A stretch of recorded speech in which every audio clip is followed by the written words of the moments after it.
Hello everyone and welcome to my YouTube channel. In today's class we will talk about future perfect continuous tense. Almost videos are being made about indefinite tenses जितने भी हमारे पास है like present indefinite tense, past indefinite tense and future indefinite tense.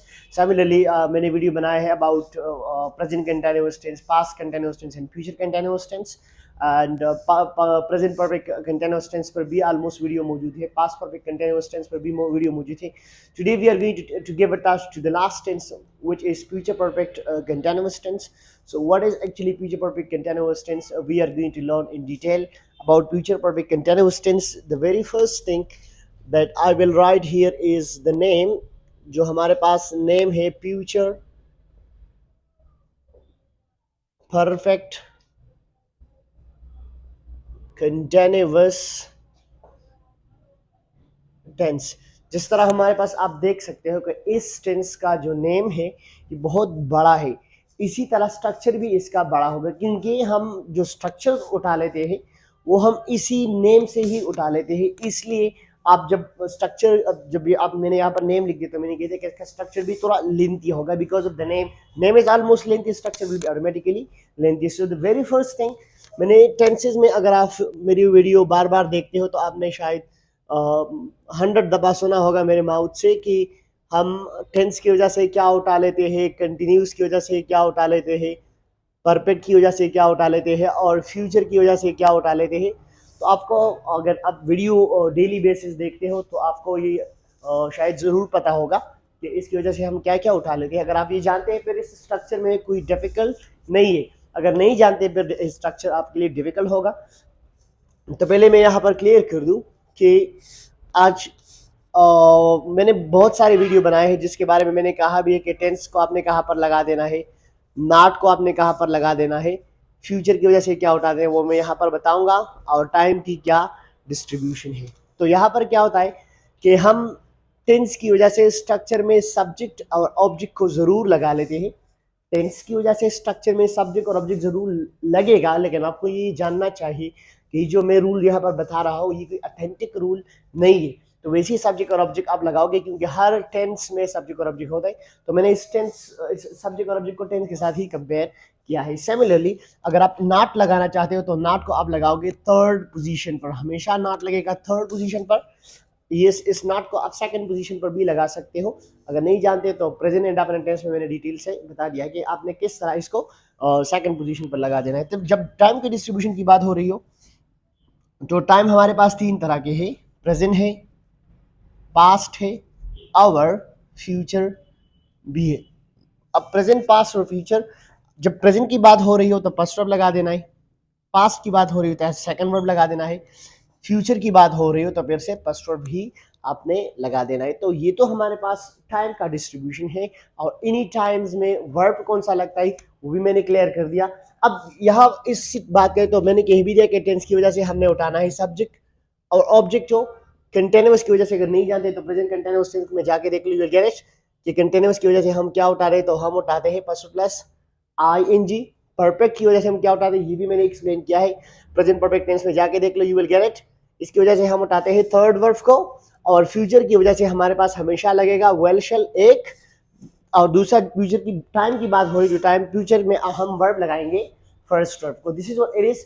अगर आप ये जानते हो तो स्ट्रक्चर आपके लिए वेरी सिंपल है. पहले तो लगा लो टेंस की वजह से हमने पहले लगा देना है सब्जेक्ट को, और यहाँ पर लगा दिया ऑब्जेक्ट को. अब क्या है, फ्यूचर की बात हो रही है तो फ्यूचर की वजह से मैं लगाऊंगा वेल अवर शल को.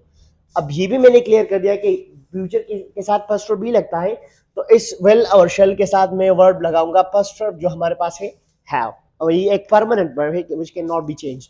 सिमिलरली यहाँ पर परफेक्ट की बात हो रही है तो परफेक्ट की वजह से बिन लगाऊंगा, जो थर्ड वर्ब है हमारे पास बी का, ये थर्ड वर्ब है तो मैंने यहाँ पर बिन को उठा दिया और लगा दिया. सिमिलरली कंटिन्यूअस की वजह से आपने लगा देना है फर्स्ट वर्ब प्लस ING. तो ये एक हमारे पास स्ट्रक्चर बन गया, लेकिन अभी भी ये इनकम्प्लीट है. अब क्यों इनकम्प्लीट है, बिकॉज यू कैन सी, आप देख सकते हो यहाँ पे कि फ्यूचर परफेक्ट और फ्यूचर कंटिन्यूअस टेंस हमने टू टेंसेस को कनेक्टेड कर दिया है, टू टेंसेस को ब्रॉट टुगेदर कर दिया है. तो आपने यहाँ पर थोड़ा एक्स्ट्रा इस स्ट्रक्चर को थोड़ा मॉडिफिकेशन इसमें ज़रूर लाना है, अपने इसको थोड़ा मॉडिफाई कर देना, थोड़ा तब्दील कर देना है. तो इसकी मॉडिफिकेशन के लिए हम यहाँ पर एक्स्ट्रा लगाएंगे सेंस फार और इसके साथ लगाएंगे टाइम को. It becomes perfect structure of future perfect continuous tense. अब यहाँ पर हम सेंस फार और टाइम को क्यों लगा लेते हैं? What's the reason behind that? So I will clear that thing at the end when I talk about use. जब मैं यूज की बात करता हूँ तो फिर इसको मैं क्लियर कर दूंगा. तो ये हमारे पास एक स्ट्रक्चर बन गई फ्यूचर परफेक्ट कंटिन्यूअस टेंस की. अब इसको आप क्लियर कर दो. यहाँ पर ये हैव क्यों लग गया? तो आपको मैं बताता चलूँ कि मैंने टेंस पास्ट इंडेफिनिट टेंस में आपको बता दिया है कि जब एक बार एक हेल्पिंग वर्ब इस्तेमाल हो जाए ना तो फिर आप इस हेल्पिंग वर्ब का रिपीटिशन नहीं कर सकते. तो अब जब विल शैल की बात हो रही हो तो फ्यूचर इंडेफिनिट टेंस में हम कहते हैं कि आई विल गो, तो मैंने इस्तेमाल विल कर दिया. अब फ्यूचर कंटिन्यूअस टेंस में आपने कहा आई विल बी गोइंग, तो विल के साथ मैंने बी लगा दिया, बी भी इस्तेमाल हो गया है और विल के साथ आप लगाओगे ही फर्स्ट तो इसलिए बी लगा दिया. अब यहाँ पर आप ये नहीं कह सकते कि I will been. Like it's wrong. क्यों रॉन्ग है? बिकॉज विल शैल पहले इस्तेमाल हो गया है तो इसको आप मॉडिफाई जरूर करें, इसमें तब्दील जरूर आप लाओगे. तो यहाँ पर आप बी भी नहीं लगा सकते कि फ्यूचर कंटिन्यूअस में इस्तेमाल हो गया है. तो आप यहाँ पर क्या करोगे? आई विल हैव, मैंने हैव लगा दिया. I want to bring some modification in the helping word because similar helping word cannot be used in other sentence. Like once in a sentence or in a tense you have used a helping verb cannot be repeated. तो आप इसको repeat नहीं कर सकते. तो similarly यहाँ पर मैंने क्या कर दिया? मैंने have को extra लगा दिया और इसको मैंने नाम दिया first verb. हमारे पास rules ही है कि future में आप first verb जरूर लगाओगे. That's what it is like that. So for example, let me make a sentence that she will have been she will have been studying books since morning. She will have been studying books since morning. It means कि वो सुबह से किताब पढ़ रही होंगी. It means अब तक सुबह नहीं आया है लेकिन जब सुबह आएगा तो वो स्टडी शुरू कर देगी और फिर किताब पढ़ेगी. Means that we will talk about in later on that what does it mean perfectly. If you want to make it negative तो नेगेटिव को आपने लगा देना है नॉट का थर्ड पोजीशन पे. यहाँ पर मैंने एक्सप्लेन कर दिया. तो यहाँ पर आप थर्ड पोजीशन ढूंढ लो और नॉट को लगा दो. Like for example the structure becomes like this. To put subject first and then well with shall. Shall के बाद लगा लो नॉट. नॉट के बाद लगाओ हैव के बाद लगाओ बिन एंड बस वही स्ट्रक्चर आप रिपीट कर दो. वही स्ट्रक्चर आप फिर से लिख लो क्योंकि उसी टेंस ही की बात हो रही. तो आपने ये सब कुछ जरूर लगा देना है. सेंस फार और ये लग गया टाइम. तो ये हमारे पास हो गया another structure. If you want to make it interrogative, so the interrogative means you have to make questions here. आप किसी से सवाल पूछते हो तो किस तरह अपने सवाल पूछ देना है. वेल और शेल को आप आगे करो, ये सेकंड पोजीशन को पहले, फर्स्ट पोजीशन को सेकंड कर दो. So it become like that. Well shell plus आपने इसके बाद सब्जेक्ट को लगा देना है. सब्जेक्ट के बाद have been ing form of verb and object then sense for और साथ ही टाइम और इसके साथ क्वेश्चन मार्क आप जरूर लगाओगे. Let me make a sentence in negative. I will not have been cooking for 2 hours. तो मैं 2 घंटों से नहीं पका रहा हूँगा. ये this is sentence that we have.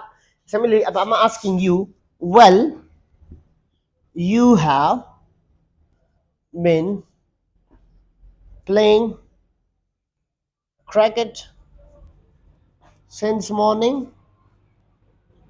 कि आप सुबह से क्रिकेट खेल रहे होंगे. मीन्स जब ये सुबह आ जाए तो आप क्या क्रिकेट खेल रहे होंगे. This is I am just asking this question from you. तो क्वेश्चन पूछना है तो आप किस तरह आओगे? इंट्रोगेटिव स्ट्रक्चर के बारे में ही आप you will have to use interrogative structure right there. So positive structure is that one which has been taken from the name. Similarly, the negative structure is that one just extra we have added not which is needed at the third position. Our जो question है इसमें हमने क्या कर दिया? We just put all things right there with the deep explanation. So what is left right now?